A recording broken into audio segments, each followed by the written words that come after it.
Hello everybody, welcome back to another video by DissociaDID. This is Chloe and this channel is dedicated to educating people about mental illness and specifically dissociative identity disorder and erasing the stigma that surrounds it.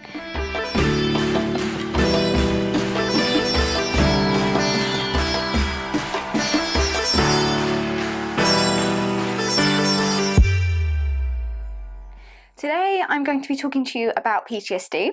If you haven't seen our videos on PTSD, we have two. One of them is a debunking DID, which means that it's full chock-a-block of scientific information, biology, and lots of studies that you can check out in the description of the video. All the medical journals, every resource we found is linked. So if you want a huge full overview of what PTSD is and how it works in the brain, please go and have a look at that video and you'll find it up here. This video specifically is going to be about different types of flashbacks. If you already know about PTSD, then you'll know that flashbacks are something that happens because somebody with PTSD has experienced a traumatic event, and because this event was so traumatic, the brain essentially disabled or put a hold on its memory processing abilities to make sure that the fight or flight response was up and powered so that the body can get out of that traumatic situation. Therefore, the memory of that event hasn't been processed properly because it wasn't being filed as a memory. This means that when a trigger happens, so for example, something that the brain associates with that event, let's say you were assaulted by somebody who was drinking, or you were in a car accident, the sound of screeching brakes or the smell of alcohol could trigger a flashback because the brain is saying, what's the first thing that I have in my awareness that relates to this experience that I'm having right now? The smell of alcohol. Oh, wait, what's this? I haven't processed this event as a memory. And it brings it back to the front of your mind and you relive the whole experience as your brain tries to process this as a memory. So because it hasn't already been processed as a memory, this means that the brain doesn't recognize that this event isn't happening again right at this very moment. This is a flashback. A flashback is when you re-experience something that happened, something traumatic, as though it was happening again at that moment. You can re-experience everything: sights, sounds, smells, feelings of touch, emotions, and it is very, very overwhelming and often painful. Just a side note, this is why that meme triggered isn't funny. Just saying. So, okay, that sounds easy enough in basic terms to understand. A flashback is when an event is called back to your mind and you re-experience the trauma. So, what else is there to talk about? What we haven't spoken about on this channel is that there are different types of flashbacks.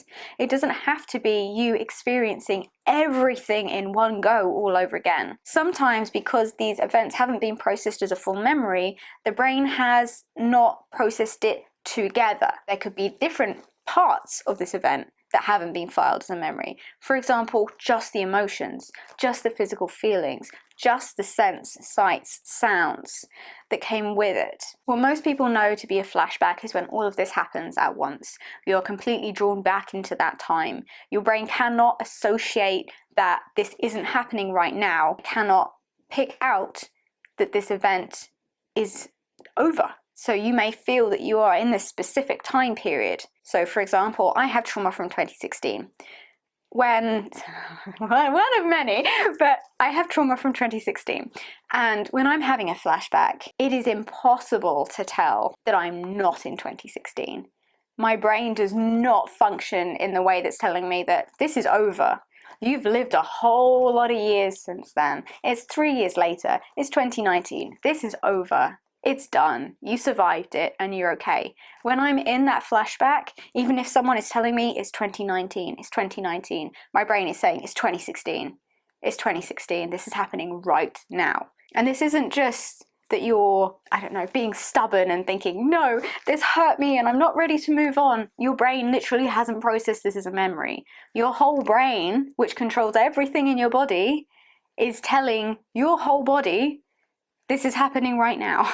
That's a full flashback. A full flashback is when you re-experience everything. Partial flashbacks can be things such as body memories. If you're having body memories or a physical flashback, you may not be re-experiencing the visual or sensory part of the memory if it were being processed as a memory, the event, just the physical sensations. This is why colloquially they are known as body memories, because your body is what's having the memory. It can be very, very confusing. You may not even realize you've been triggered, and sometimes this can come out of nowhere. There doesn't need to be a specific trigger in order for you to have a flashback. Sometimes your brain is just working through things in the background and, oh, what's this? Haven't filed this. Boom. And then all of a sudden, you're feeling everything. So there have been occasions where I've just been walking around the house doing housework, and you know, this can happen anywhere, anytime, to anybody with PTSD, when all of a sudden I can feel someone touching me, or burning me, or grabbing me. Depending on what your trauma is and what this flashback is about, you can feel what was happening. Your body remembers. You remember the physical sensations. So you might be able to feel somebody touching you or hurting you. Obviously, this can be very distressing because there's no way, that I've found at least, to make that stop. You just have to bear with it until your brain is done processing it. Some things that I've found help me, especially if these flashbacks are focused on the lower area of my body, the only thing I can do is pace. I need to keep my legs moving. If I sit still, I can go into a full flashback. So sometimes partial flashbacks can trigger full-on flashbacks. It can be very difficult. So body memories are physical re-experiencing of the sensations that come from that past trauma. There's also such a thing as an emotional flashback. An emotional flashback is when you re-experience the emotions that were happening around that trauma. So even if you're aware that there is no reason for you to be feeling scared, disgusted, ashamed, ill, or terrified, any of those feelings, angry, betrayed, those feelings are still gonna come on, and they can be very, very overwhelming. Again, this is your brain trying to process parts of the things that happened during that trauma. Emotional flashbacks can last for minutes, hours, days, weeks. You can be completely taken over by the emotions you were feeling when that trauma occurred, especially if that feeling was very overwhelming. It's going to be very overwhelming for you now. Feelings of being unsafe, being scared, being abandoned, whatever relates to your trauma. In your typical PTSD flashback, the individual who's having the flashback will be re-experiencing the event in general, the traumatic event, whereas in an emotional flashback, the individual who's been traumatized is instead revisiting the leftover, prolonged emotional impact of that event. It's complicated leftover emotions from trauma that could have happened directly after the trauma, directly before the trauma, during the trauma, that need to be dealt with. I think it goes without saying that this is extremely distressing. Other types of flashbacks that you can have can be sounds, just hearing sounds. So like I used the example of being in a car crash or an accident, the sound of screeching tires. If you were assaulted maybe, or you came from a broken home, the sound of yelling, hearing somebody's voice in your head screaming at you, or whatever is related to your trauma. Visuals, so you can have just the visual image of somebody coming at you to attack you, or what you saw in the car crash, the road coming up to meet you, whatever happened. Seeing the visual images, seeing that memory, but it's just visual. And it can be kind of like, you know, when you zone out, or if you dissociate, when you dissociate, it's kind of like being blinded. All you can see is that. And sometimes it's kind of like looking through a film. Somebody's holding up a relatively transparent piece of perspex, maybe, that's got drawings of memories on it. Something is behind that, which is the real world as it's happening right now. You might be able to see bits of it, but it's kind of like this overlay of this trauma memory. It's right in front of your face, and that's what you can see. This can obviously also happen with any of the senses, so smells work as well.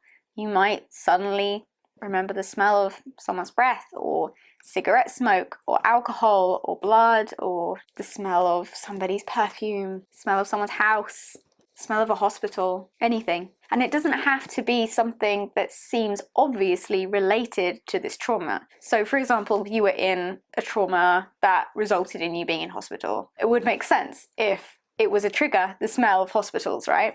But sometimes triggers can be absolutely bizarre. Even changes in the weather can be triggers for some people. Things that seem completely irrelevant that may have been involved around that time period, like a certain show, or even a type of fabric or a type of pattern that might have been on the walls or on the curtains, or that somebody might have been wearing. It can seem really bizarre. People might say, oh, I'm sorry, this is a trigger for me, and people will think, what? Don't be ridiculous, that's not what triggers are, that's obviously not connected to anything. It doesn't work like that. Anything can be a trigger. Anything can be a trigger. It's whatever your brain has latched onto and said, oh, wait, that reminds me of this, let's bring it back up. It doesn't have to be obvious to you, whether you're the person with PTSD or you know and are supporting somebody with PTSD. Triggers don't have to make sense. What matters is that they are triggers, and it's how your brain is working to process this memory. There is no such thing as an impossible trigger. If you'd like to know more about PTSD, triggers, flashbacks, how this works in the brain, dissociation related to PTSD and trauma, please do have a look at the videos that we've made on it before. They are very in-depth, and I can guarantee that you will learn a lot. If that interests you, please do check it out. You'll be able to find it at the end of this video in a little card up here or in the description box below. Possibly all three if you're lucky. And if you are interested in dissociative identity disorder, which used to be known as multiple personality disorder, then that is mainly what this channel is about, alongside other mental illnesses that can come alongside it as comorbid disorders, or just in general for people who may need an explanation or some advice. Have a look at our channel if you are interested in the scientific, psychological, biological aspects of DID specifically, and PTSD, because DID is essentially a very extreme form of CPTSD. Then have a look at our Debunking DID series, and I hope that you find that this area of YouTube has a lovely supportive community. I feel like we have the most incredible community on this channel, so I hope that you'll be able to find people who can help you, support you, answer your questions if we don't get to you first. So thank you for coming on the channel. I hope that you enjoyed this and that you learned something, and remember to please stay safe. Lots of love, everybody. Bye.